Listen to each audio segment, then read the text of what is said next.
আমাদের সংস্কৃতি, আমাদের সংস্কার সর্বদা থাকবে আমাদের সাথে। ভারতের মহান গ্রন্থ আর কাব্যের সম্পূর্ণ সংকলন। সাবস্ক্রাইব করুন তিলক।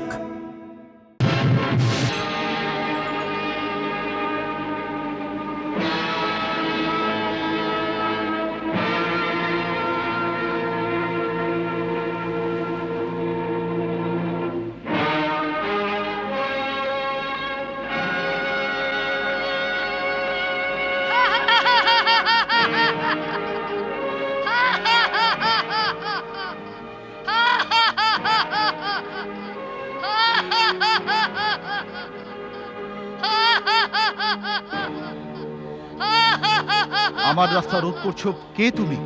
আমার নাম সূর্যা। এই জন্য মাতা, এই সময় আমাকে যেতে দাও, বিলম্ব না করে আমার পথ ছেড়ে দাও।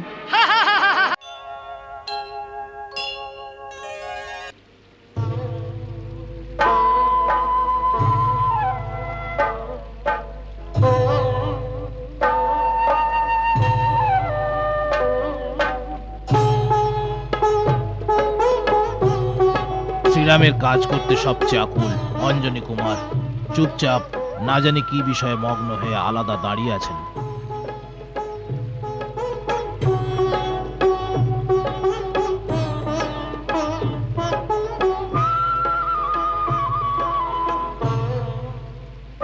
অঞ্জনী কুমার পথ ভোলা পথিকের মতো হতবাক হয়ে তুমি কেন দাঁড়িয়ে আছো? এ কি রহস্য জম্বুবানজি? এই রহস্য কেউ জানে না, স্বয়ং অঞ্জনী কুমারও ভুলে গেছেন। কি ভুলে গেছি? আপন অথই অলৌকিক অপার বল, দৈব শক্তি। তোমার ভৌতিক মাতা পিতা কেশরী আর অঞ্জনা অবশ্যই আছেন, কিন্তু তুমি কৈলাসনাথ ভগবান শঙ্করের একাদশতম রূপ। বায়ুর তীব্র বেগ তোমার অঙ্গে অঙ্গে ছুঁয়ে আছে। হে কেশরী নন্দন, এই জন্যে সংসার তোমাকে শঙ্কর সুবন আর পবনপুত্র বলে ডেকে থাকে। হে হনুমান, তুমি সাপবশত তোমার অপার শক্তিকে ভুলে গেছো। মনে করো, দেবতাদের দ্বারা প্রাপ্ত দিব্য তেজ আর অপরিমিত বল তোমার ভেতরে আর রাখতে পারতে না। তখন তুমি ঋষি মুনিদের আপন দুষ্টুমিতে বিরক্ত করে থাকতে।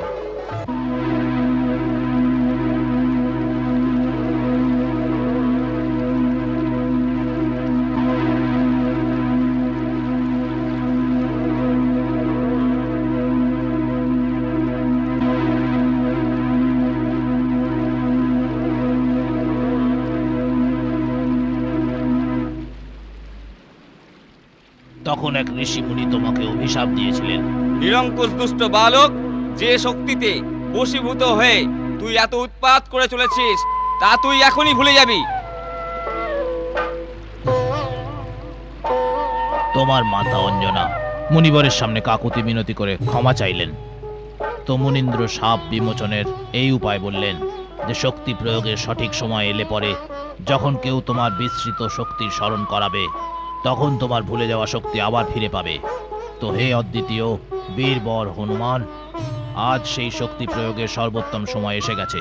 তুমি অতুলনীয়, বলবান, বানররাজ সুগ্রীবের থেকেও বড় বলবান, যে তেজ আর শৌর্যতে প্রভু শ্রীরাম আর লক্ষণের সমান। তোমার ভেতর গরুড়ের শক্তি আছে, সূর্যের উজ্জ্বলতা আছে।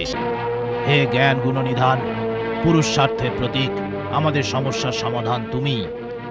আর তুমি এই প্রকার মৌন ধারণ করে দাঁড়িয়ে আছো।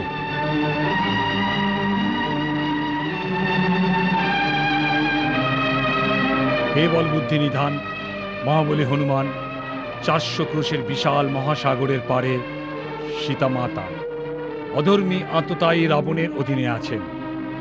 সন্ধান পাওয়া গেছে, সিদ্ধি আপনার হাতে বজরঙ্গবলী। হে অমিত তেজস্বী হনুমান, নিজের ভেতর বেড়ে ওঠা অমর কিরণ দিয়ে সাগর ব্যাপ্তির ওপরে বিজয় প্রাপ্ত হও। হে তাত, এখন তুমি লঙ্কায় গিয়ে আপন নামের ডঙ্কা বাজিয়ে দাও, সীতাকে সাথে নিয়ে এসো। অধর্মী অজ্ঞানী অসুরদের সাবধান করে এসো। জাগো, জাগো, জাগো বজরঙ্গবলী। জাগো হনুমান। জাগো বজরংবলী জাগো, জাগো বজরংবলী, নিজের শক্তিকে স্মরণ করো। জাগো বজরংবলী, জাগো, জাগো বজরংবলী জাগো, জাগো বজরংবলী জাগো। হে কপিরাজ না আছে সে কাজে যা এ জগতে না আপনি পারে, যা এ জগতে না আপনি পারেন। সাত সাগর যেন এক সরোবর, এই ভেবে এক লাফ যে মারে, এই ভেবে এক লাফ যে মারে। তিন লোকেতে কেউ নেই, তিন লোকেতে কেউ নেই, কপি আপনার পথ রুখতে পারে। তোমাকে জানে যে এ জগতে কপি সংকট মোচন নাম যে ধরে।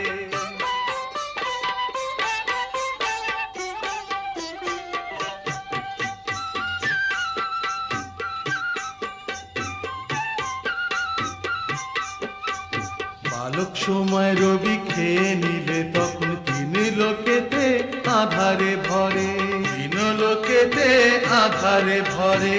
চাইল যে এসে সব জগতে সংকট কেউ নিবারিতে না রে, সংকট কেউ নিবারিতে না রে। দেবের কথায় ছেড়ে দিলে পরে, দেবের কথায় ছেড়ে দিলে পরে তবেই রবির প্রাণ আসে ধরে। তোমাকে জানে যে এ জগতে কপি সংকট মোচন নাম যে ধরে। তোমাকে জানে যে এ জগতে কপি সংকট মোচন নাম যে ধরে। তুমি মোদের অহংকার যেন, তুমি মোদের অহংকার যেন, মিনতি হনুমান মোদের। আপন শক্তিকে তুমি জাগাও হনুমান মহাবলধারী, হনুমান মহাবলধারী, বজরং বলি উপকারী। আপন শক্তিকে তুমি জাগাও হনুমান মহাবলধারী, আপন শক্তিকে তুমি জাগাও হনুমান মহাবলধারী। রামের নামকে জপ করো নিশিদিন, তুমি শ্রীরাম বলো, নিশিদিন তুমি শ্রীরাম বলো। রাম শুধু বলো, রাম শুধু শোনো, রাম নাম তোমার অতি প্রিয়, শ্রীরাম নাম তোমার অতি প্রিয়। রামের সেবক রামের দোহাই, রামের সেবক রামের দোহাই, রামের বিপদ নাশ করো। তোমাকে জানে যে এ জগতে কপি সংকট মোচন নাম যে ধরে। লঙ্কা যাবে সীতার সংবাদ নেবে, লঙ্কা যাবে সীতার সংবাদ নেবে, শুধু আশা তোমারই। আপন শক্তিকে তুমি জাগো হনুমান মহাবলধারী, হনুমান মহাবলধারী, বজরং বলি উপকারী। আপন শক্তিকে তুমি জাগাও হনুমান মহাবলধারী, আপন শক্তিকে তুমি জাগাও হনুমান মহাবলধারী।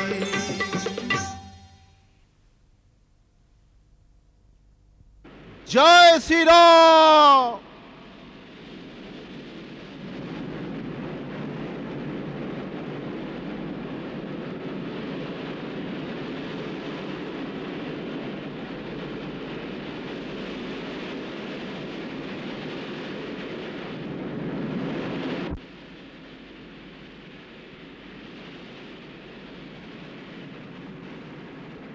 পবন পুত্র হনুমানের, পবন পুত্র হনুমানের, হনুমানের, পবন পুত্র হনুমানের।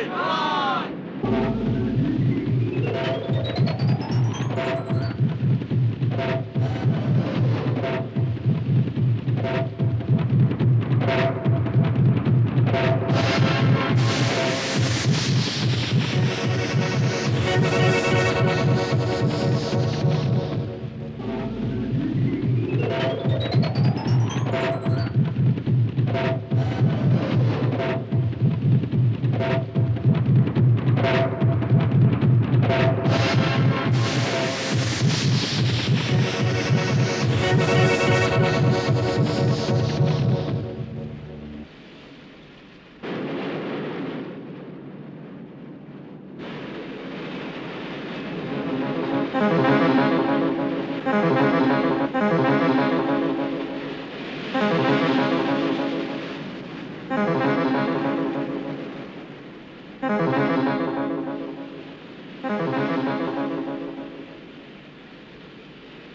কোন বাধা সামনে এলো? পাহিমাং পাহিমাং, পবনপুত্র পাহিমাং। আমি আপনার পথের বাধা নই। তবে কে আপনি? হে মহাবীর মহারথী, আমি মৈনাক পর্বত। পর্বত? হ্যাঁ পবনপুত্র, পর্বত। তোমার পিতা পবন দেবতা একসময় আমাকে রক্ষা করেছিলেন, এই জন্য ওনার কাছে আমি ঋণী। ওই উপকারের পরিবর্তে আমি তোমার কিছু সেবা করতে চাই। আমাকে সমুদ্র দেবতাও এই আজ্ঞাই দিয়েছেন, কেননা ওনার ওপরও শ্রীরামের পূর্ববর্তী মহারাজ সাগরের উপকার রয়েছে, আর তুমি রামের সেবায় যাচ্ছ। এই জন্য সমুদ্র দেবতা আমাকে আজ্ঞা দিয়েছেন যেন আমি তোমাকে কিছু সময়ের জন্য বিশ্রাম প্রদান করি। তাই হনুমান, তুমি আমার শিখরে কিছুক্ষণ বিশ্রাম নাও। এই কারণেই আমি সমুদ্রের গর্ভ থেকে প্রকট হয়েছি। হে শ্রদ্ধেয় মৈনাক, আপনাকে এবং সমুদ্র দেবতাকে অনেক অনেক ধন্যবাদ। কিন্তু শ্রীরামের সেবার জন্য যে যাচ্ছে তার জন্য বিশ্রাম করা পাপ। এই জন্য আমি আপনার আতিথ্য স্বীকার করতে পারছি না। আপনি আমার প্রণাম গ্রহণ করুন।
আমার রাস্তা রোধ করছো, কে তুমি? আমার নাম সূর্যা। কি চাইছো? ভোজন। আজকে দেবতারা তোমাকে আমার খাবার বানিয়ে পাঠিয়েছে। আমি তোমাকে খেয়ে দীপ্ত হতে চাই। কিন্তু আমি তোমার আহারের বস্তু নই। আমার প্রভু শ্রীরামের সেবায় যাচ্ছি। তোমার আমার ওপর কোনো অধিকার নেই। আছে, আমার পূর্ণ অধিকার আছে, কারণ আমি ক্ষুধার্ত।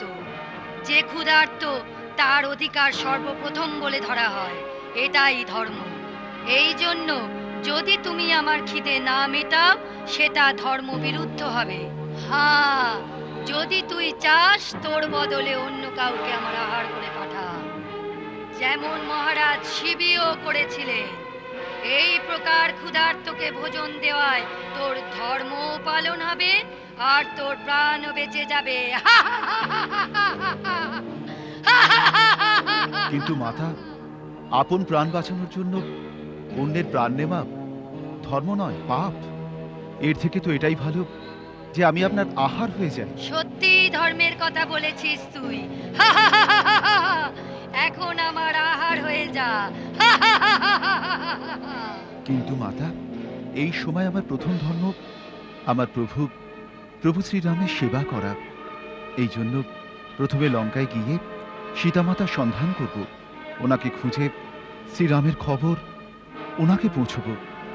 তারপর সীতামাতার সংবাদ শ্রীরাম প্রভুকে দিতে হবে। এতটা কাজ সম্পন্ন হবার পরই আমি স্বয়ং তোমার আহার হবার জন্যে এখানে আসব। এই আশ্বাস আমি তোমাকে দিচ্ছি।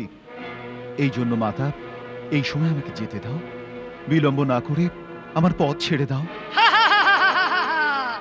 আমি তোর এই মিথ্যে কথায় মোটেও ভুলছি না। আমার উপর ব্রহ্মার বর আছে।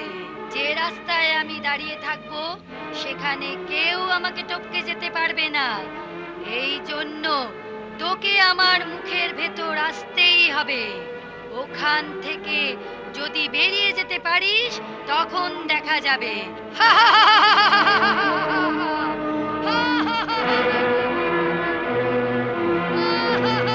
ভালো কথা মাতা, মুখ খোলো, আমি আসছি।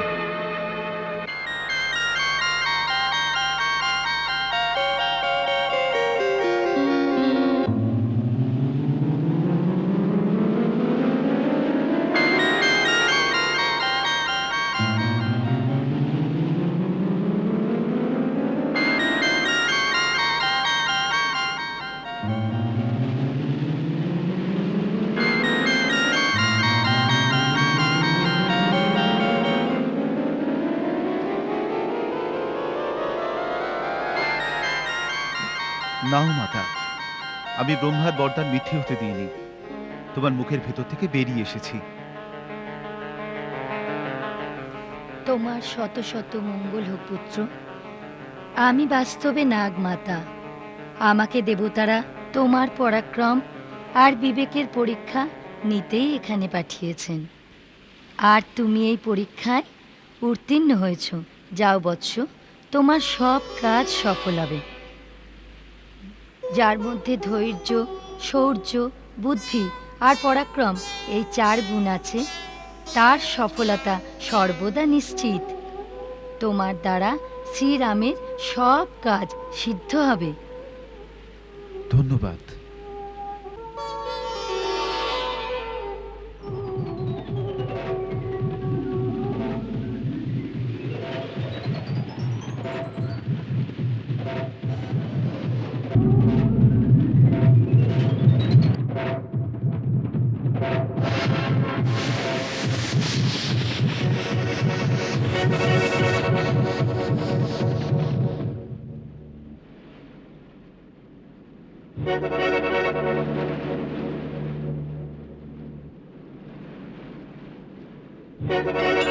এমন রাক্ষসী সিংহিকা যে ছায়া ধরে উড়ন্তের ছায়া ধরে,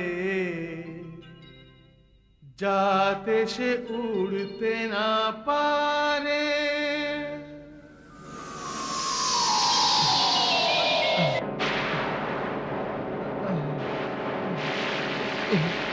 এটা কিরকম হয়েছে যে আমার পরাক্রমকে পঙ্গু বানিয়ে দিল? সিংহিকা আমি, সিংহিকা, সিংহিকা নিশাচরী। উড়ন্ত পাখিদের ছায়া দেখে তাদের ধরে খেতাম। আজ তোকে চিবিয়ে খুব মজা পাবো।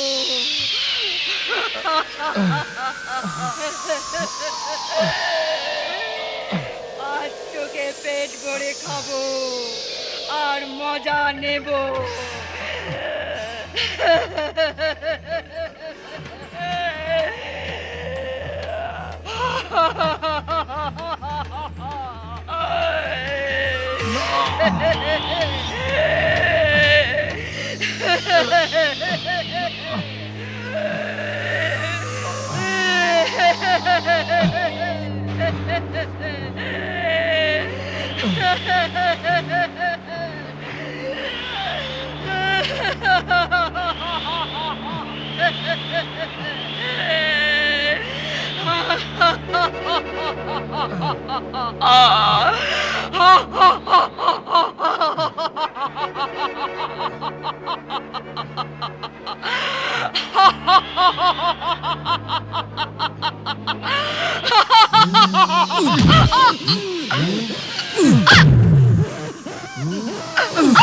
জয় শ্রীরাম!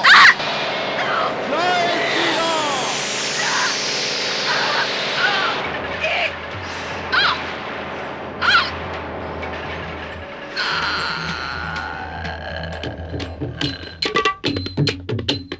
যে আছে শ্রীরাম আশ্রয় তাকে কবু থামানো না যায়, তাকে কবু থামানো না যায়।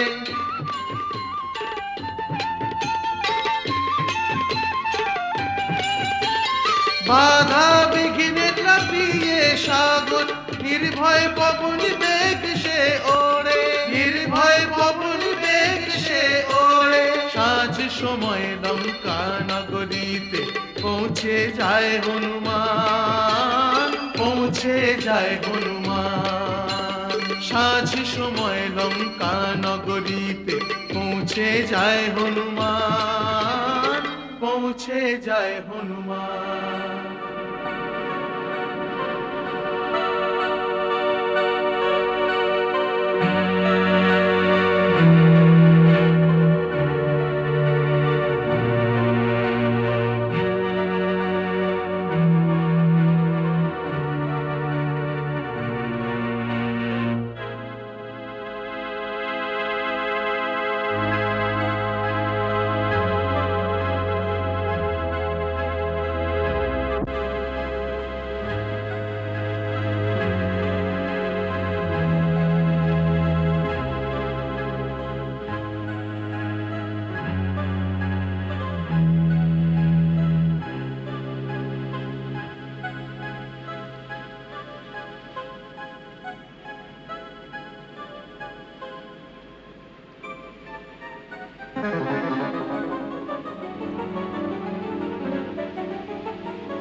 আরে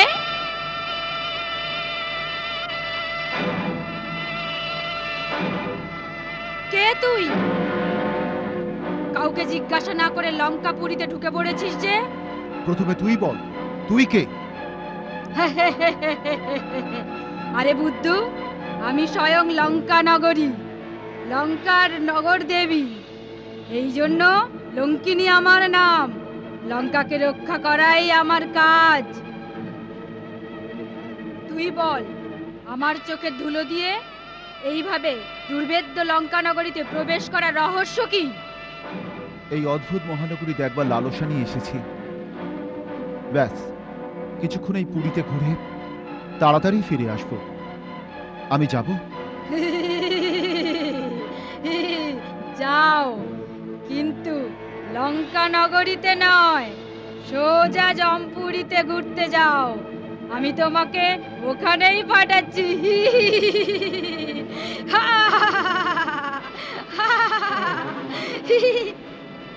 আরে আরে বাহারে লঙ্কা, তুই তো বাজিয়ে দিয়েছিস টঙ্কা।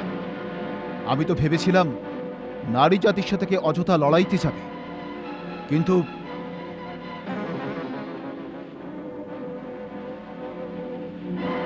কিন্তু কিন্তু দেখ ঘুষির চোখ। জয় শ্রীরাম!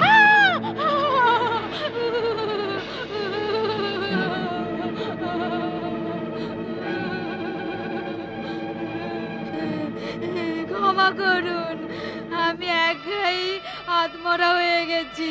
দুটোতে তো জমপুরিতে চলে যাব। আমি আপনাকে চিনতে পেরেছি, ভবিতব্য জেনে গেছি। কি জেনেছো? যখন ব্রহ্মাদেব লঙ্কেশ রাবণকে বরদান করেছিলেন, তখন ব্রহ্মাদেব আমাকেও লঙ্কা রক্ষার ভার সঁপেছিলেন। যখন আমি জিজ্ঞাসা করেছিলাম যে আমার সেবার সমাপ্তি কত দূর, তখন ব্রহ্মাদেব বলেছিলেন যে যখন তুই এক বানরের মার খেয়ে পরাস্ত হয়ে বেসামাল হয়ে যাবি, তখন জেনে যাবি যে রাক্ষস রাজা অসুর সমেত বিনষ্ট হবেন। লঙ্কার বিনাশের সময় এসে গেছে। ব্রহ্মার ভবিষ্যৎবাণী সত্য হতে চলেছে। এই বিধির লিখন কেউ খণ্ডাতে পারবে না। হে বানর শ্রেষ্ঠ, আপনি যান, এবার আপনার ইচ্ছা অনুসারে কার্যসিদ্ধ করুন। মনোবাঞ্ছা পূর্ণ হোক। এবার আমার সেবা সমাপ্ত হতে চলেছে, আমি ফিরে যাচ্ছি। ব্রহ্মদেবায় নমঃ, ব্রহ্মদেবায় নমঃ। জয় শ্রীরাম।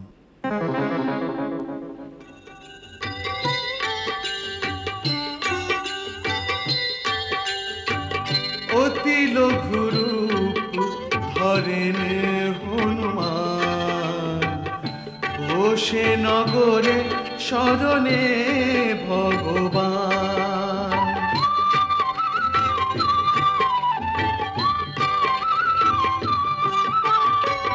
হাট বাট ঘর গলিতে যায়, খোঁজ করে তবু খোঁজ না পায়।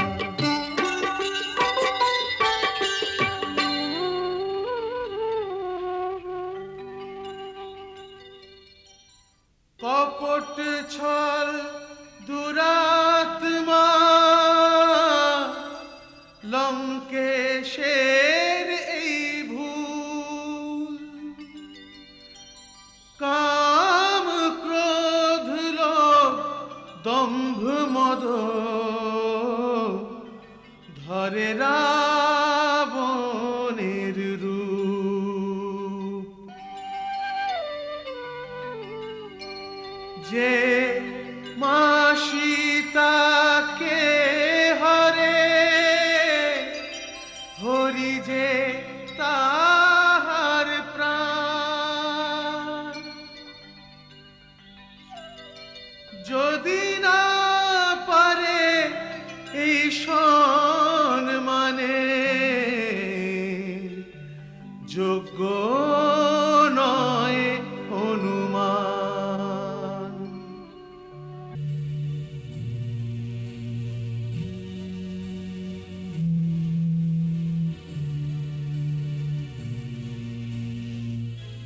খুঁজতে খুঁজতে সীতাকে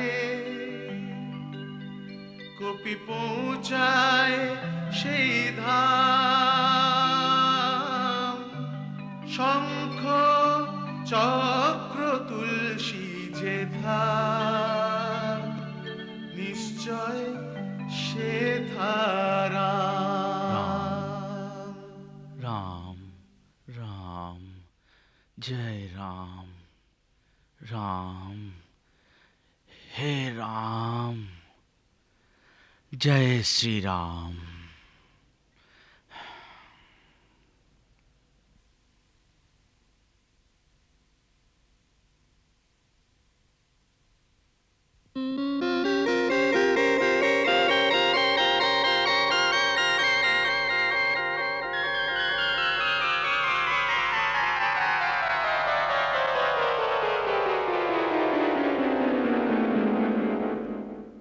শ্রী রাম, জয় রাম, জয় জয় রাম। শ্রীরাম জয় রাম, জয় জয় রাম। শ্রীরাম জয় রাম, জয় জয় রাম।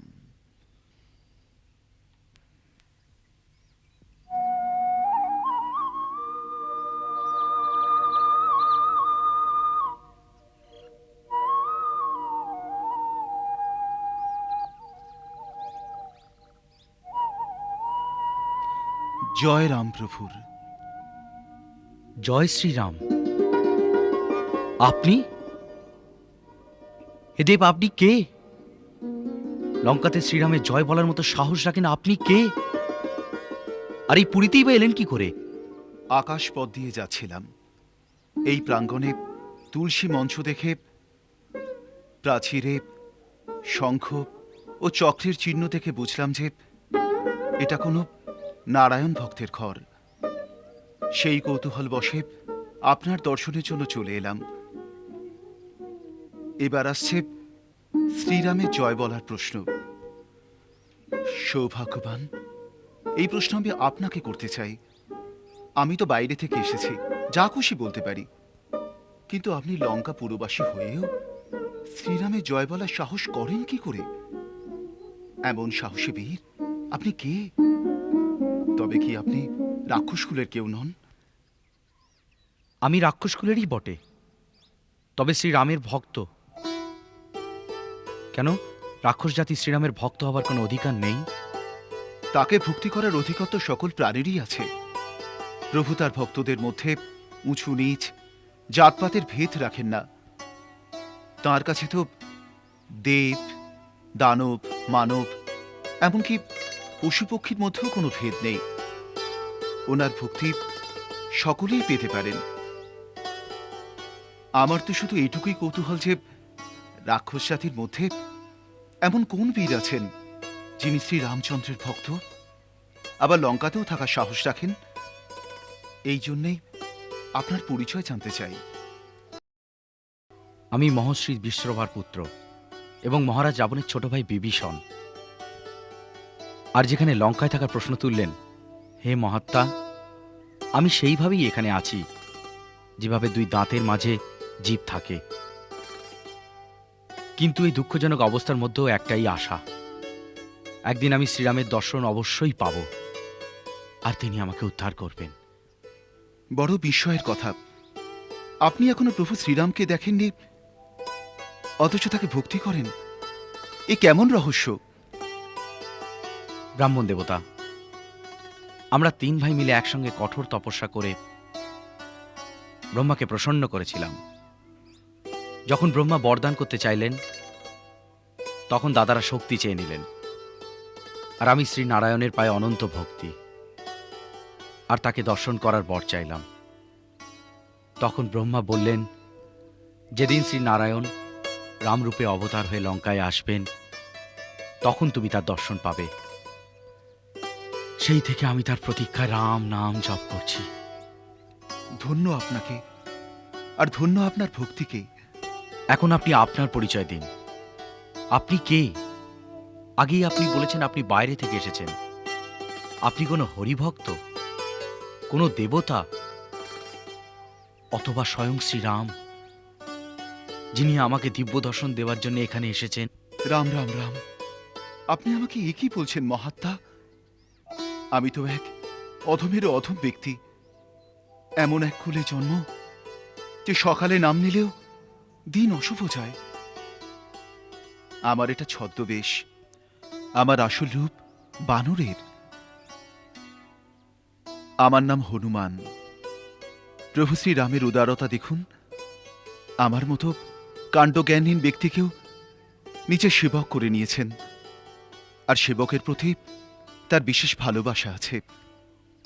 তাই এ বিভীষণ, প্রভু শ্রীরামের অনুগ্রহের প্রতি সর্বদা বিশ্বাস রাখতে হবে, তবেই জীব আপন কর্তব্যের পথে এগিয়ে চলবে। হে হনুমান, আপনার এই গুরু উপদেশে আমার ভক্তি স্থির আর চিত্ত শান্ত হয়ে গেল। এখন আমার বিশ্বাস হচ্ছে যে আমি অনাথ জেনে একদিন প্রভু নিশ্চয়ই আমাকে কৃপা করবেন। এই উপকারের জন্যে আমি আপনাকে শত শত প্রণাম জানাই। উঠুন রাজা। সেবক সেবকের পায়ে মাথা নোয়ায় না, দুজনকেই প্রভুর কাজে নিযুক্ত থাকতে হয়। এবার আমার আসার কারণটা শুনুন। রাবণ সীতামাতাকে কৌশলে হরণ করেছেন। শ্রীরামচন্দ্রের আদেশে আমি তার খোঁজ করতে এসেছি। রাবণের মহলের 4 দিক খুঁজে বেরিয়েছি, কিন্তু মায়ের কোনো খোঁজ পাইনি। যদি আপনি তার কোনো সন্ধান জানেন তো আমাকে দয়া করে বলুন। কপিবর, এ আপনি কেমন করে ভাবলেন যে মা সীতা রাবণের রাজমহলে আরামে শুয়ে আছেন? ওই দেবী তো অশোক বনে নিজের প্রতিব্রতা ধর্ম রক্ষা করতে এক বৃক্ষের নিচে তপস্বিনীর মতো বসে আছেন। চারিদিকে সব ভয়ানক রাক্ষসীরা তাকে ঘিরে আছে। অশোক বনের বাইরে বড় বড় মহাবলী রাক্ষসেরা সব পাহারা দিচ্ছে। তাই ভেতরে যাবার আগে আপনাকে তাদের সঙ্গে যুদ্ধ করতে হবে। তার জন্য ভীষণ শক্তির দরকার। আর আপনি তো একা। আমি একাই ওদের পক্ষে যথেষ্ট, কিন্তু আমার বিচারে এটা উচিত হবে না।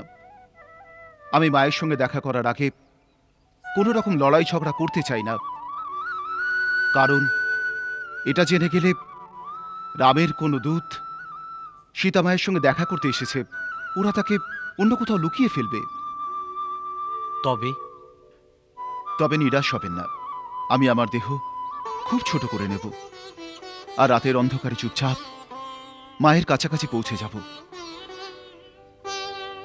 একবার তার কাছে প্রভুর বার্তা পৌঁছে দিয়ে তাকে সান্ত্বনা জানাবো।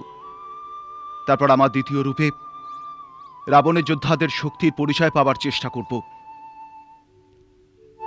আচ্ছা, এবার আমাকে আজ্ঞা দিন। সূর্যদেবের উদয় হবার সময় হয়েছে, এখন সারাদিন কোথাও লুকিয়ে কাটাবো, আর রাত্রির অন্ধকারে অশোকবনে পৌঁছে যাব। যান ভক্তরাজ, শ্রীরাম আপনাকে রক্ষা করবেন। জয় শ্রীরাম। জয় শ্রীরাম।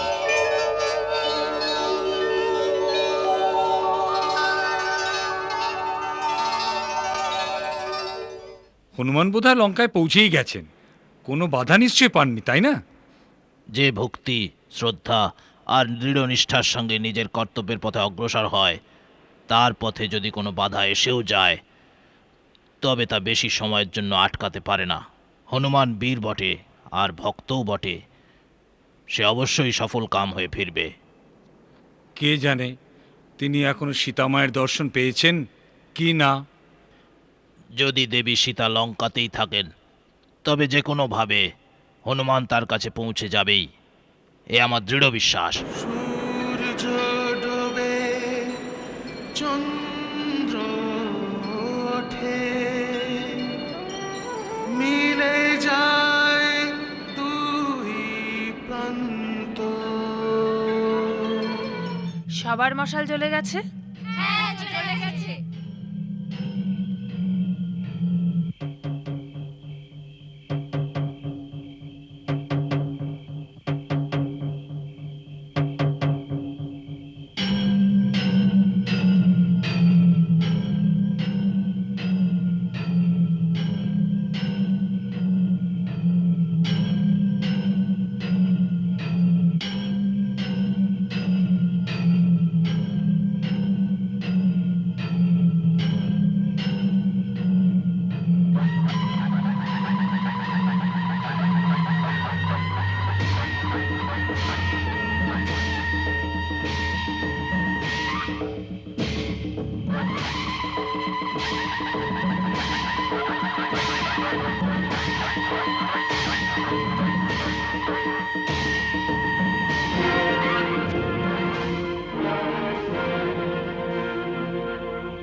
হে সর্বাঙ্গ সুন্দরী, আমাকে দেখে তুমি ভয় পাও কেন? আমি তোমাকে ভালোবাসি। এই অনুপম সৌন্দর্য ব্রহ্মা কেবল তোমাকেই দান করেছে। তোমার পরে এই রূপ তিনি কোনো দ্বিতীয় স্ত্রীলোককে দেননি। এমন রূপ সৌন্দর্যের অধিকারিণী হয়ে এমনভাবে মাটিতে শোয়া, সর্বদা চিন্তা করতে থাকা, মলিন বস্ত্র পরা, কবে থেকে উপবাস করতে থাকা, এসব তোমাকে শোভা পায় না। তোমার জন্য তো আমার মহলে দিব্য অলংকার, হিরে, মতি, মানিক, রেশমি বস্ত্র, সংসারের সব থেকে ভালো খাদ্য, বহুমূল্য আসবাব, অর্থাৎ সংসারের সর্বসুখ এক হয়ে তোমার সেবার জন্য পড়ে আছে। তুমি সেখানে গেলে রানী মন্দোদরী আর আমার সহস্র রানী দাসী হয়ে তোমার সেবা করবে।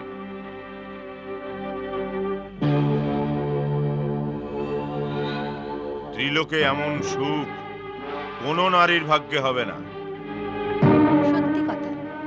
রাঘবের ধর্মপত্নী হওয়ার পরম সুখ যা আমার ভাগ্যে লেখা আছে, তা ত্রিলোকে হয়তো কোনো স্ত্রীর ভাগ্যে লেখা নেই।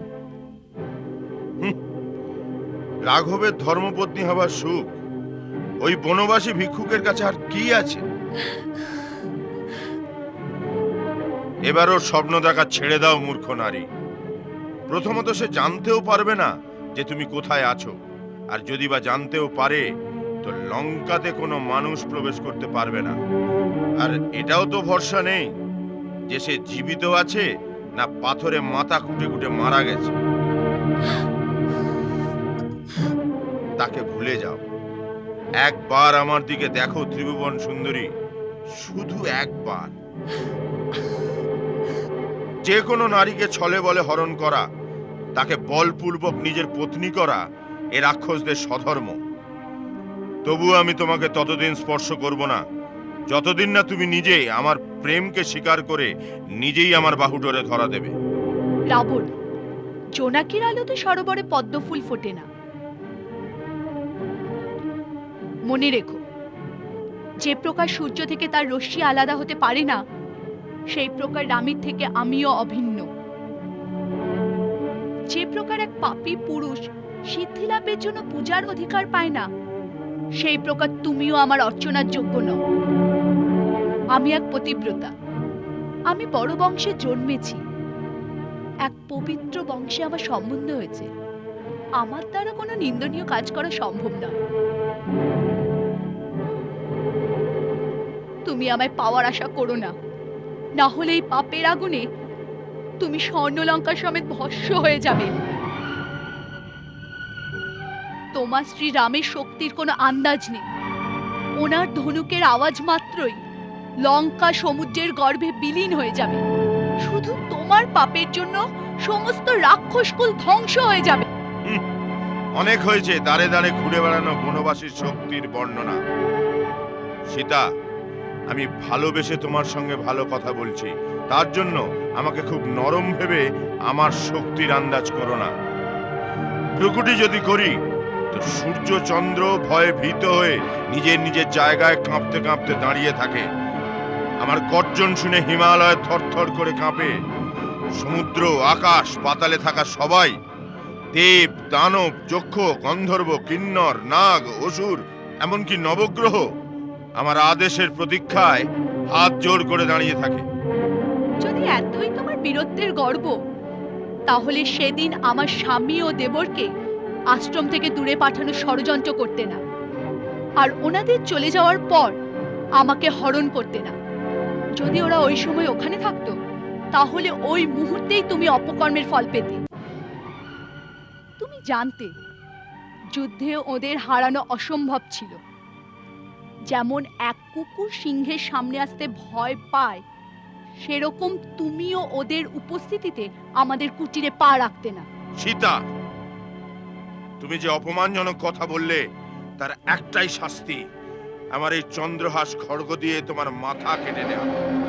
মৃত্যুর হাত থেকে তোমাকে একটাই কাজ বাঁচাতে পারে, নিজের ইচ্ছে আমার কাছে চলে এসো। তোমাকেও শুধু একটা ব্যাপারই বাঁচাতে পারে পাপী। এখনই শ্রীরাম প্রভুর চরণে যাও। উনি ভীষণ দয়ালু পুরুষ, স্মরণে আসা মানুষের সমস্ত দোষ ক্ষমা করে দেন। আমাকে ভক্তি ও শ্রদ্ধার সাথে আমার প্রভুর কাছে পৌঁছে দাও, না হলে পুরো লঙ্কা ধ্বংস হয়ে যাবে। তোমার রাক্ষসকুল সমূলে বিনাশ হবে। এই নগরীতে কেবল ভূত বিরাজ করবে। সীতা, নিজের মৃত্যুকে ডেকে এনো না। যদি আমার মৃত্যুই আসে, তাহলে তো আমার সমস্ত দুঃখই ঘুচে যাবে। হে চন্দ্রহাসখারা, তুমি যদি শিবের বরদান হও, তাহলে তোমাকে এই ভগবানের দিব্যি, এই পাপী থেকে আমি রক্ষা করো। আমার মাথা কেটে আমার পতিব্রতার ধর্ম বাঁচাও, যার থেকে ভগবান শঙ্করও টের পায় যে এমন কোন কুপাত্র, পরশ্রী কাতর পাপী পুরুষকে শক্তি দেওয়ার পরিণাম কি। ঠিক আছে, তবে মরো। নাথ, আপনার মতো মহান যোদ্ধা, ত্রিলোকের প্রভু, আর এক শক্তিমান রাজার এক নিঃসহায় অবলা স্ত্রীর ওপর অস্ত্রচালনা শোভা পায় না। আপনি তো সমস্ত বেদের পণ্ডিত আর পরম জ্ঞানী। আপনি তো জানেন নীতিতেও স্ত্রীলোকের হত্যা পরম অধর্ম। যদি ইনি আবেগের বশে এসে আপনাকে কিছু অকথা কুকথা বলে থাকেন, আপনি কে ক্ষমা করে দিন, কারণ তাতেই আপনার গৌরব। আর এখন এই সময় ইনি আপনার অতিথি, সেই রীতিতেই আপনি ওকে এত কঠোর দণ্ড দিতে পারেন না। ঠিক কথা বলেছ। আমি তোমাকে 2 মাস সময় দিচ্ছি। মনে রেখো, এই 2 মাসের ভেতর তুমি আমাকে তোমার স্বামী বলে স্বীকার না করলে আমার রাক্ষসরা তোমার শরীর টুকরো টুকরো করে দেবে। তোমরা সবাই মিলে এমন একটা উপায় বের করো যাতে সীতা শীঘ্র আমার বশে এসে যায়।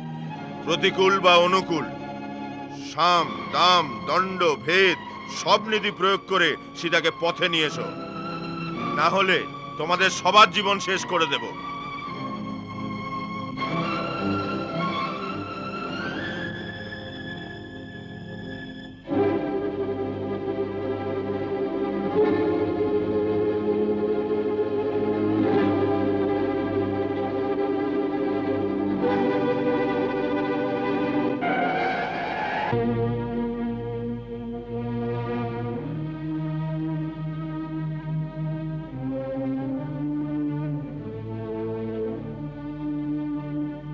সীতা, দেখো রাক্ষস রাবণের পত্নী হওয়া খুব সহজ কথা ভেবেছো।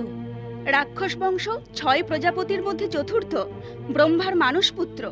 রাক্ষস বংশের মানসপুত্র মহর্ষি বিশ্রুবা, তিনিও প্রজাপতির সমান। মহারাজ রাবণ তাঁরই পুত্র। তোমাকে রাক্ষসরাজ রাবণের পত্নী হতেই হবে।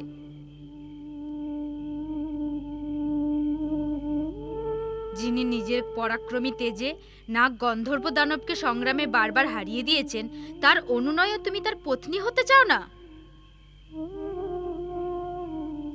বিশালাক্ষী, যার ভয় সূর্য তার তেজ হারিয়ে ফেলে, বাতাস বন্ধ হয়ে যায়, বৃক্ষ ফুল ঝরাতে থাকে, পর্বত থেকে জল চুইয়ে পড়ে, মেঘ যার ইচ্ছেতে বৃষ্টি হয়ে ঝরে পড়ে, সেই রাজেশ্বরের পত্নী হওয়ার বাসনা কেন করছো না? আমার কথা শোনো, না হলে তুমি জীবিত থাকবে না। তোমরা সবাই মিলে অমঙ্গল কথা বলছো, যা আমার হৃদয়ে একটুও প্রবেশ করছে না। তোমরা সবাই মিলে আমাকে খেয়ে নাও, তবু আমি তোমাদের কথায় কান দেব না। যিনি আমার স্বামী, তিনি দিন অথবা রাজ্যহীন, তিনিই আমার কাছে পূজনীয়। আমার অনুরাগ সবসময় তার সঙ্গেই থাকবে। এ রাক্ষসরাজ রাবণকে স্বামী রূপে পাওয়ার যোগ্যই নয়। সীতা, তুমি মহামূর্খ। আমরা দয়া পরবশ হয়ে তোমার অনুচিত কথা শুনেছি। সমুদ্রের এপারে কেউ আসতে পারে না, তুমি রাবণের ঘরে বন্দি আছো। আমরা তোমাকে পাহারা দিচ্ছি, তোমার ভালো এতেই হবে। আমাদের কথা তুমি মেনে নাও। উদ্দেশ্যহীন বাদ বিবাদে কি লাভ? একে কেটে কুটে নিজেদের মধ্যে ভাগ করে নাও। আমাকে মারো, আমাকে কাটো, আমাকে আগুনে জ্বালিয়ে দাও। রাবণ তো ছাড়, আমি তো ছায়াও কোনোদিন বাড়াবো না। সীতা, আমরা সব রাক্ষসী মিলে তোকে খেয়ে নেব। যদি মারতেই হয় তাহলে একটা কৃপা করো, যত তাড়াতাড়ি হয় আমাকে মেরে ফেলো। আমার আর সহ্য হচ্ছে না, আমি তোমাদের পায়ে পড়ছি। আমাদের পায়ে পড়ছিস কেন দুর্ভাগিনী? মহারাজ রাবণের পায়ে ধর, তবে গিয়ে তুই উদ্ধার হবি। সরো, তোমরা এভাবে বেচারিকে কেন জ্বালাতন করছো? আমরা লঙ্কেশ্বরের দাসী, তার আদেশ পালন করছি। ভয় কিসে? ওই মহাকালের, যে এই সময় নিজের ভয়ানক রূপ দেখাবে, লঙ্কার বংশের সমস্ত রাক্ষসকে নিজের আহার বানানোর জন্য সম্মুখ পানে আসছে। কাল রাতে আমি স্বপ্নে প্রত্যক্ষ করেছি যে লঙ্কার বিনাশ হতে আর বেশি দেরি নেই। আর এও দেখেছি এই নগরের বিনাশ কেমন ভাবে হবে। সেই রক্ষা পাবে যে সীতার সহায় থাকবে।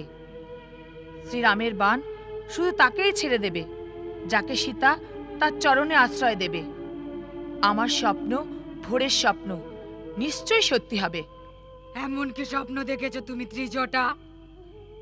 আজ আমি স্বপ্নে দেখেছি শ্রী রামচন্দ্র আকাশপথে চলেছেন, হাতির দাঁতের পালকিতে যাতে 1000 ঘোড়া জুড়ে আছে, শ্বেত বসন ধারণ করে লক্ষণের সঙ্গে আসছে। তারপরে আমি দেখলাম শ্রী রাম লক্ষণ সীতাকে নিয়ে সূর্য সমান দৈদীপ্যমান পুষ্পক রথে চড়ে উত্তর দিকে চলে গেলেন।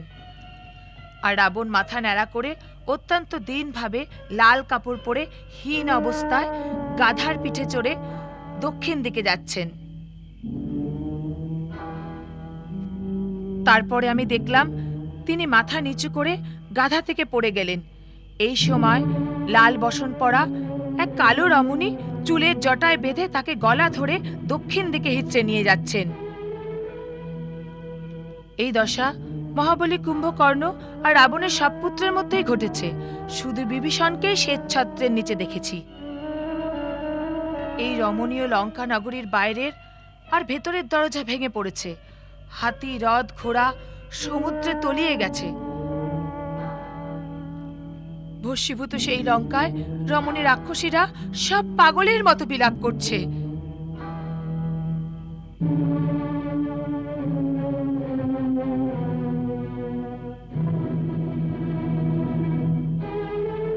দেবী সীতা, যদি এই স্বপ্ন সত্যি হয় তো আমাদের ক্ষমা করে দাও রানী। আমরা দোষ করিনি, আমরা তো মনিবের আদেশ পালন করছি। আমাদের উপর রাগ করো না দেবী। না, আমার তোমাদের উপর কোনো রাগ নেই। তোমরা এখন সবাই যাও, ওকে জ্বালাতন করো না। আচ্ছা।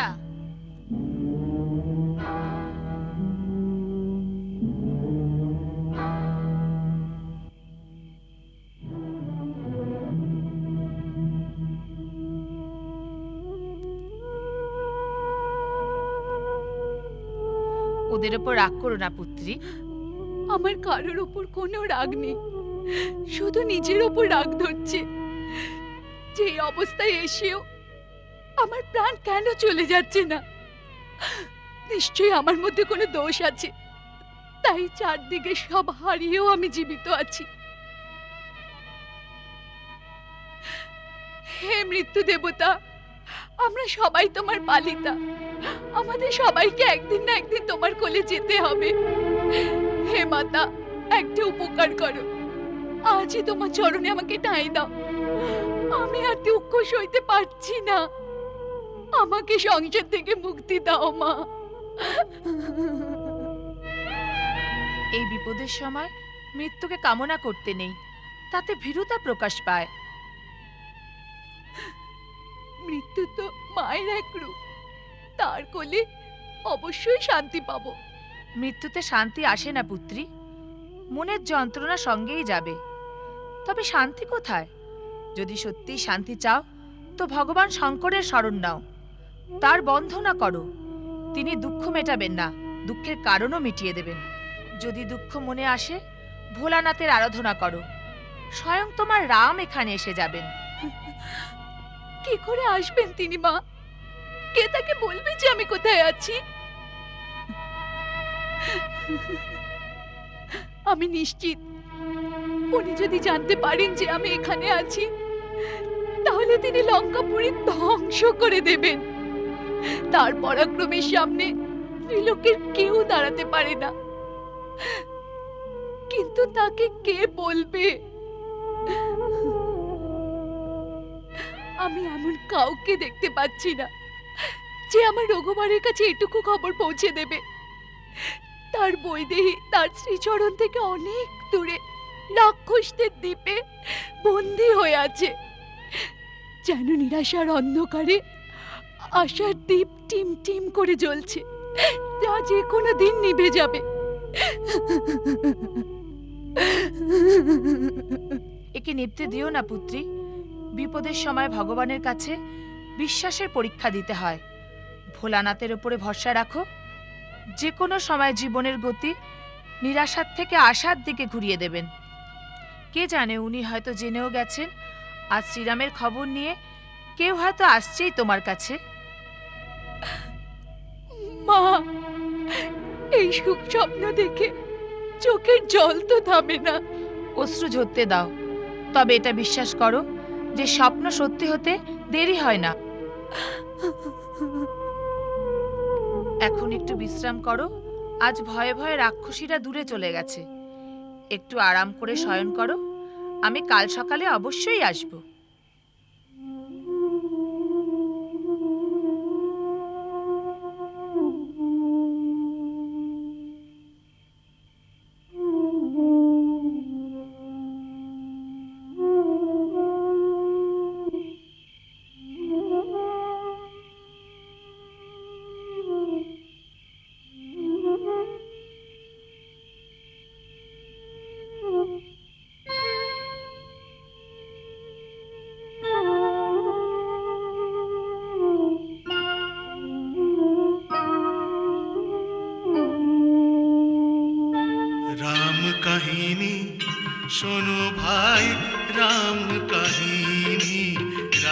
কাহিনী শোনো ভাই রাম কাহিনী বলতে শুনতে আসে বলতে শুনতে আসে চোখে জল নামি রাম কাহিনী শোনো ভাই রাম কাহিনী রাম কাহিনী শোনো ভাই রাম কাহিনী বলতে শুনতে আসে বলতে শুনতে আসে চোখে জল নামি রাম কাহিনী শোনো ভাই রাম কাহিনী রাম কাহিনী শোনো ভাই রাম কাহিনী শ্রীরাম জয় রাম জয় জয় রাম শ্রীরাম জয় রাম জয় জয় রাম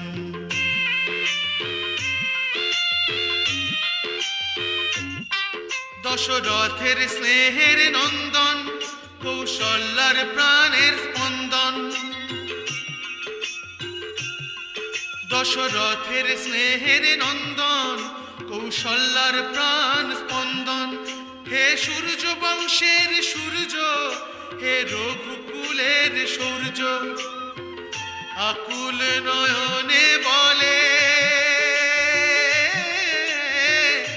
আকুল নয়নে বলে মধু ভরা বাণী রাম কাহিনী শোনো ভাই রাম কাহিনী রাম কাহিনী শোনো ভাই রাম কাহিনী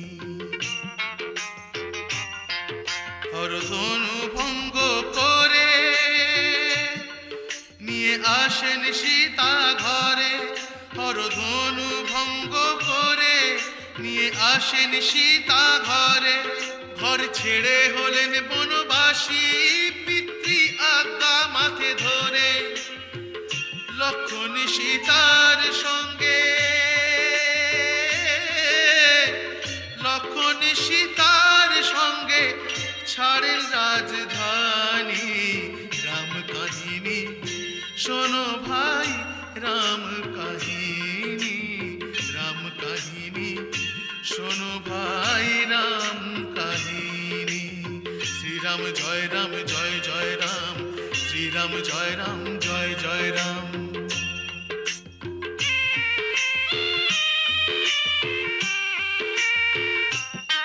ছদ্মবেশ ভিখারির ধরে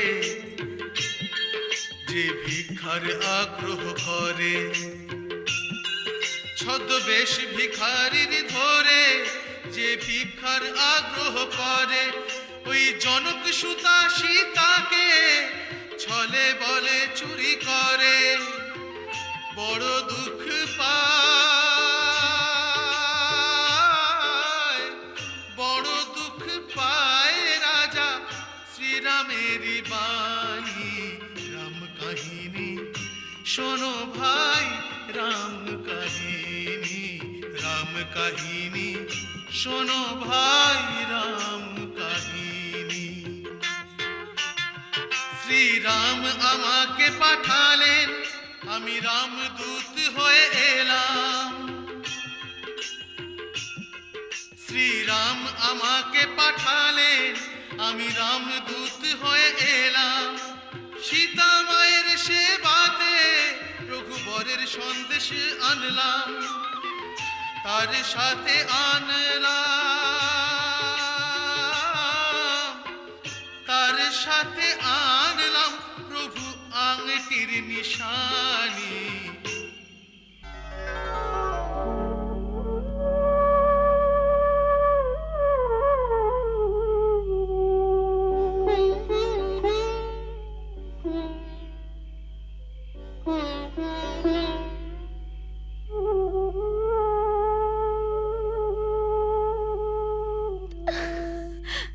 এ তো আমার স্বামীর চিহ্ন তাহলে কি সত্যি সত্যি এখানে কেউ আছে ভাই যিনি আমাকে আমার স্বামীর কথা শোনাচ্ছিলেন তিনি সামনে কেন আসছেন না আপনি দেখা অথবা না দেখা যে কোনো জগতের প্রাণী হন, তিনি কোনো দেবতা অথবা মানুষ, যিনি আমার স্বামীর খবর নিয়ে এসেছেন, তিনি দয়া করে আমাকে দর্শন দিন। মাতা, আমি প্রভু শ্রীরামের খবর নিয়ে এসেছি।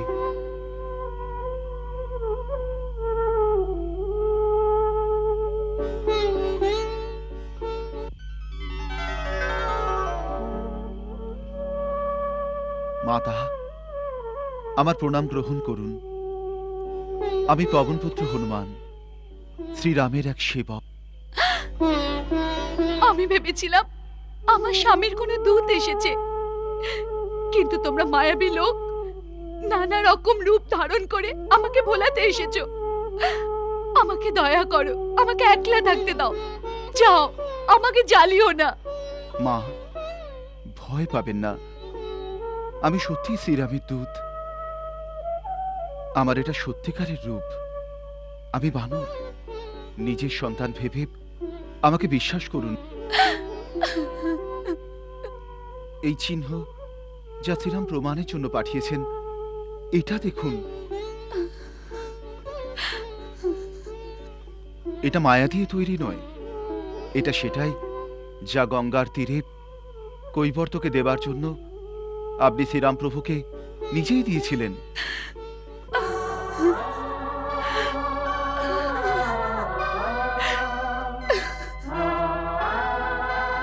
আপনার বিশ্বাস জাগানোর জন্য আমি আর একটা গোপন কথা বলছি, যা আমি স্বয়ং শ্রীরামের মুখ থেকে শুনেছি।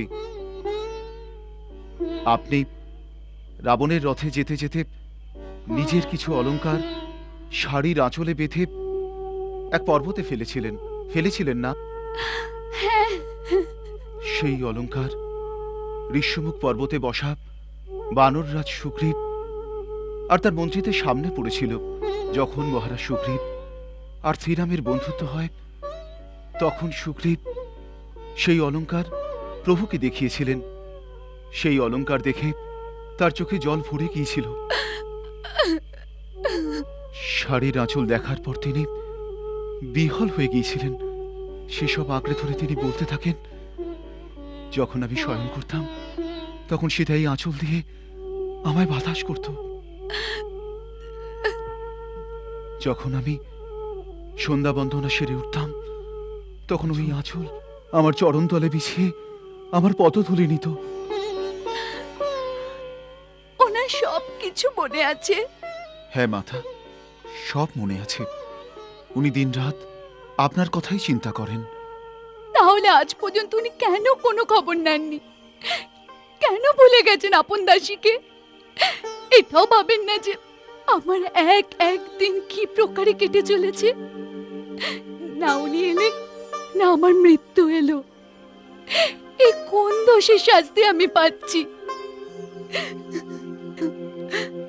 সেদিন লক্ষণের কথা না শুনে আমি ওকে যে কটু কথা বলেছিলাম, তার জন্য কি উনি আমাকে ক্ষমা করছেন না? তা তো ওকে বলো যে আমি লক্ষণের কাছে ক্ষমা চাইছি, আমি ওনার কাছেও ক্ষমা চাইছি। উনি তো সবাইকেই দয়া করেন, তাহলে আমার ভুল কেন ক্ষমা করছেন না? কেন আমাকে ক্ষমা করছেন না? আমাকে নরক থেকে কেন উদ্ধার করছেন না? মাতা, মাতা, যদি উনি জানতেন যে আপনি এখানে, তাহলে এতক্ষণে উনি এই নগরকে ধ্বংস করে দিতেন আর আপনাকে মুক্ত করে নিয়ে চলে যেতেন। কিন্তু ওদিকে উনি তো আপনার খোঁজেতে বনে বনে ঘুরতে ঘুরতে বানর দেশ কিষ্কিন্ধায় পৌঁছান। যখন ওনার মিত্রতা মহারাজ সুগ্রীবের সাথে হল, তখন ওনার সহায়তায় আপনার খোঁজ আরম্ভ হল। এই সময় সহস্র বানর পূর্ব পশ্চিম উত্তর দক্ষিণ চারদিকে আপনার খোঁজ করে চলেছে।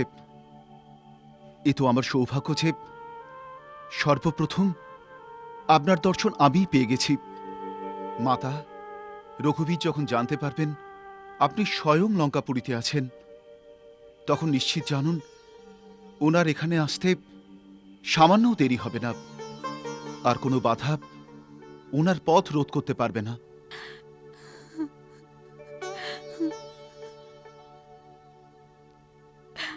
আমার তো এখনো বিশ্বাস হচ্ছে না যে আমার স্বামী সংবাদ নিয়ে কেউ সত্যি সত্যি আমার কাছে এসেছে। আমার ভয় করছে যে আমার ঘুম যদি ভেঙে যায় আর আমি জানতে পারি যে আমি একটা স্বপ্ন দেখছিলাম। হে কপি শ্রেষ্ঠ, তুমি কি সত্যি বলছো যে আমার স্বামী আমাকে ততটাই স্মরণ করেন যতটা আমি ওনাকে করি? আমাকে ক্ষমা করবেন মাতা। প্রভু রামের প্রেম আপনার চেয়ে অনেক বেশি, কিন্তু তাকেও দেখতে পায় না। আপনি তবু কোনো রাক্ষসীকে নিজের মনের কথা বলতে পারেন, কিন্তু প্রভুর একাকিত্ব দেখুন, উনি তো কাউকে আপন মনের কথা বলতেও পারেন না। সমস্ত ঝড়ঝাপটাকে আপন হৃদয়ে লুকিয়ে শুকনো চোখে কেবল চতুর্দিক দেখতে থাকেন, কাউকে কিছু বলেন না, রাতে ঘুমুন না, ওনার ব্যথাকে কেউ বোঝে না।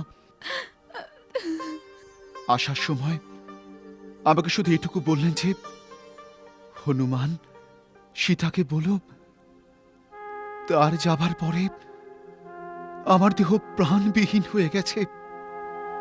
তখন এমন লাগলো যে উনি নিঃশব্দে আপনার জন্য অনেক কিছু বলছেন, যা বোধহয় আপনিই শুনতে পান।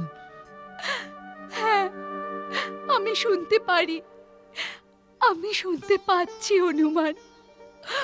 উনি নীরবে আমাকে যা কিছু বলেছেন আমি সব শুনতে পাচ্ছি। ওনাকে বলো যে সীতা ওনারই, আর ওনার ভরসাতেই এখনো জীবিত আছে, কিন্তু আর বাঁচা সম্ভব হচ্ছে না। যদি আসতে দেরি করেন আমাকে জীবিত পাবেন না। এমন কখনো হবে না মা।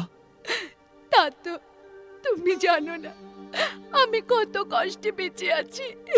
আমি সব দেখে নিয়েছি মা, গাছের উপর বসে বসে রাবণের হুঙ্কার, এই রাক্ষসীদের ব্যবহার সব দেখে নিয়েছি। আর আমি এও দেখেছি মা, যে এক পতিব্রতা নারীর তেজ 3 লোকের বিচে থাপ আর দাম্ভিক রাবণকে কিভাবে নিস্তেজ করে দেয়। আর এও দেখেছি যে চন্দ্রহাঁসের মতো জগৎ বিখ্যাত খড়গ ঘাসের কুটোর সামনে কিভাবে মাথা ঝুঁকিয়ে দেয় মা। ধর্মের শক্তি আর অধর্মের দুর্বলতার মর্ম আজ আপনার শ্রীচরণের প্রতাপে দেখে নিয়েছি মা। আমাকে আশীর্বাদ দাও যেন আমরা বানর জাতি শ্রীরামপ্রভুর সেবাতে সফল হই আর এই রাক্ষসদের সর্বনাশ করে দিই। কিন্তু বানর রাক্ষসদের সঙ্গে কেমন ভাবে লড়বে? তুমি তো দেখে থাকবে রাক্ষসরা প্রত্যেকেই মহাবীর, আর বানররা তো তোমার মতোই না বৎস? হ্যাঁ মা, সব আমার মতোই হবে, কিন্তু আপনার পতিব্রতা ধর্মের শক্তি যা এক কুটোকেও তলোয়ারের সাথে লড়ার যোগ্য বানাতে পারে, ওই শক্তিও তো আমাদের সাথে থাকবে না? ঠিক আছে পুত্র, কিন্তু রাক্ষসরা যে বড়ই মায়াবী। মা, আপনার আশীর্বাদে আর প্রভু শ্রীরামের কৃপায় আমরা ওদের চেয়ে কম নই। আপনাকে আশ্বাস দেবার জন্যে আমি আপনাকে আমার এক মায়াবী রূপ দেখাচ্ছি। জয় শ্রীরাম।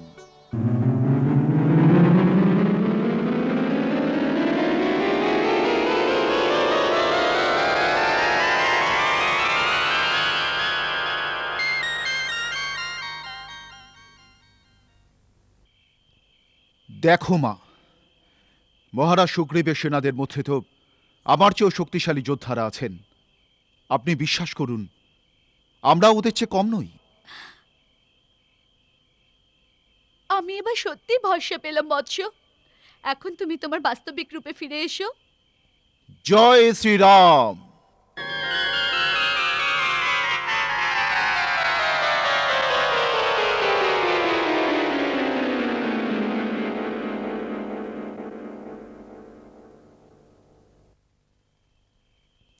এই আমার বাস্তবিক রূপ। ওই লঘুরূপ তো আমি বাগানে প্রবেশের জন্য ধরেছিলাম। আপনি শঙ্কা করবেন না মা। যদি আপনি আজ্ঞা দেন তাহলে আমি এক্ষুনি আপনাকে নিজের পিঠেতে বসিয়ে লঙ্কা থেকে নিয়ে যাব। আপনি আমার সাথে চলুন, আমি সোজা আপনাকে প্রভু শ্রীরামের কাছে পৌঁছে দেব। এখানকার কোনো রাক্ষস আবার বীরত্বের সঙ্গে পারবে না। আমরা নির্বিঘ্নে এখান থেকে বেরিয়ে যাব। আপনি আমার কথা বিশ্বাস করুন মা। আমি তোমাকে পুরোপুরি বিশ্বাস করছি, কিন্তু আমি তোমার সঙ্গে যেতে পারছি না। কেন? আপনি ভয় পাচ্ছেন যে যদি লঙ্কার রাক্ষসরা আমাদের উপর আক্রমণ করে আপনাকে কাঁধে নিয়ে কেমন করে লড়ব? না, আমার এমন কোনো আশঙ্কা নেই, কিন্তু এ আমার পতিব্রতা ধর্মের বিরুদ্ধ যে আপন ইচ্ছায় পরপুরুষকে স্পর্শ করি। রাবণ যখন আমায় উঠিয়ে আনলো সে আমার বিবশতা ছিল পুত্র, কিন্তু স্বেচ্ছায় এমন করা মর্যাদার বিরুদ্ধে। দ্বিতীয়ত আমি চাই যে রাবণকে মেরে ফেলে আমাকে মুক্তি দেওয়ার খ্যাতি শ্রী রঘুবীরের হোক, তাতে ওনার গৌরব ত্রিলোকেতেই বাড়বে। তুমি ওনার কাছে এটুকুই প্রার্থনা করো যে যেন আসতে বিলম্ব না করেন। ব্যাস, আমার এটুকুই মিনতি।